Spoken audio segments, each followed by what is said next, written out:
Raté. Ludovic Toro est avec nous, il est médecin, vous le connaissez, il est médecin généraliste, il est également le maire UDI de la ville de Coubron, Seine-Saint-Denis.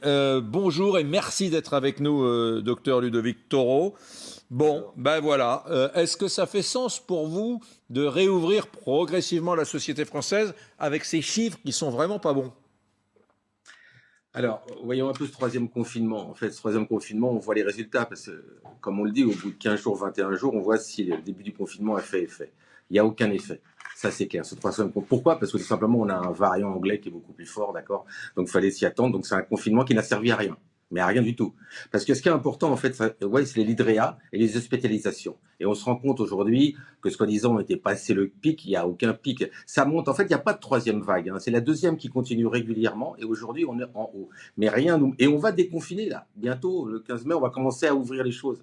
Mais médicalement, je parle bien que médicalement, le résultat n'y est pas. C'est très clair aujourd'hui. On n'est pas dans un résultat après un troisième confinement. C'est l'échec de ce troisième confinement en termes médicaux et en termes de personnes qui sont touchées par la Covid-19. Bon, vous nous remontez pas tellement le moral finalement. Qu'est-ce que vous feriez si vous étiez ministre de la Santé ? Plus sérieusement, il faut repousser le fameux déconfinement progressif qu'évoque Macron depuis plusieurs semaines. Il faut le décaler au mois de juin, au mois de juillet ? Vous savez, faire après, c'est un peu compliqué. En fait, il aurait fallu faire avant, comme tout le monde le disait, c'est-à-dire confiner en février et pas attendre les beaux jours pour confiner. Et je suis persuadé, j'en reste... Et docteur Toro, et puis commander les vaccins au bon moment. Mais attendez, c'est ce que j'allais vous dire. C'est que de toute façon, on le dit depuis le début, de toute façon, il n'y a pas besoin d'être médecin. C'est confiner dur et vacciner dur. Okay, on n'est vraiment pas au rendez-vous sur les deux. Et aujourd'hui, on en rappelle, parce que je le dis à chaque fois, et c'est peut-être un peu dur à entendre, ce qui est important dans une pandémie, c'est le nombre de morts.